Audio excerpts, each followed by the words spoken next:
Why does rest feel so wrong? Like you should be doing something, fixing something, proving something.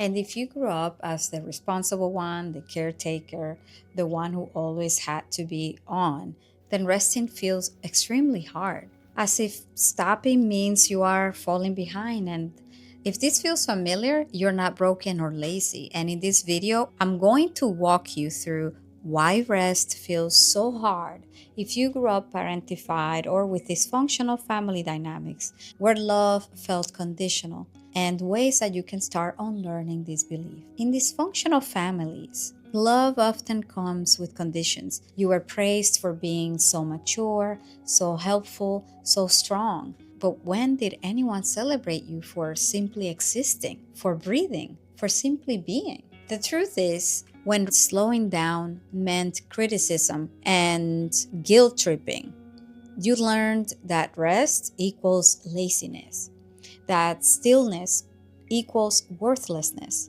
Think about it. It is easy to internalize that your worth is tied to your level of productivity in this society, and also when you grow up in a dysfunctional home where you weren't valued for simply being. You were valued for what you did. Add to that the fact that we live in a system that values hustle culture over working, status, etc., instead of genuine human interactions. When it comes to your family, maybe you were the one making sure your siblings were okay, and maybe you were comforting them, comforting a parent that should have been comforting you. And maybe you learned to anticipate everyone else's needs before they even asked, because that is what kept you safe and feeling special. And if you ever did try to slow down, maybe you heard things like, oof, it must be nice to just sit around. Whoa, why are you so lazy? So rest became dangerous. It became something that invited criticism, guilt, maybe even punishment. And that is why, now as an adult, the simple act of resting doesn't feel like a break. It feels very uncomfortable, as if you are just wasting time, as if you could be doing something else. However, that was never real love. That was control, survival, dysfunction speaking. Perhaps your parents and caretakers carry these unhealthy beliefs themselves, this unhealthy generational pattern, and they themselves learned that it's not okay to relax, or they couldn't afford to. So you internalized this narrative also. But your worth has never been tied to what you do for others. It never has, and it never will. Now you are wondering, okay then, Karina, how do I start feeling safe resting? And I know this isn't easy. It isn't as simple as just telling your body, relax. Your nervous system might be wired for hypervigilance, always scanning for the next crisis. So let's start small. Let's start gently.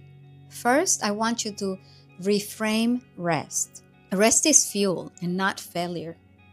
Instead of seeing rest as selfish, as something that you shouldn't be doing, that perhaps you're lazy, think of it as essential. Rest is what allows you to show up as your best self, not just for others, for you. You deserve to feel good. Why not? You deserve to feel replenished, not because you have earned it, but because you exist, period. The second tip I want to offer you is to start small. 5 minutes of permission. Right now, I want you to try something. Not tomorrow, not next week, today. Find 5 minutes. And I want you to lay down, close your eyes, or simply breathe. And when the guilt creeps in, because it probably will, very likely, say to yourself, I deserve to rest because I exist. And you don't have to believe it fully, but just say it. Let the words be a bridge between where you are now and where you are headed. The third tip I want to offer you is to challenge the guilt and find out whose voice is it. When the discomfort comes up, when your brain tells you you are being lazy or unproductive, pause and ask yourself, whose voice is this? Think about it. Perhaps it is the voice of a teacher, a caretaker, a parent, because I promise you, very likely this is learned behavior or a narrative that was passed down to you. Rest is not a reward. It's not something you have to earn, and it's certainly not something that you have to justify. Rest is your right, and it is time to take it back. So, how does rest feel for you? Does it feel like a struggle? Do you find it hard? Do you find yourself feeling guilty when you slow down? If you want to start nurturing your inner child and talking to yourself with compassion, I am gifting you my Inner Child Reparenting Workbook and meditation below. I want you to download it now because your inner child deserves rest. It is my gift to you. It is a fillable Google Doc with practical insights and exercises to start healing the impact of growing up parentified or with dysfunctional family dynamics. There you will find affirmations and strategies to heal your inner child and embrace who you are with compassion. This can in turn improve your relationship with yourself and others.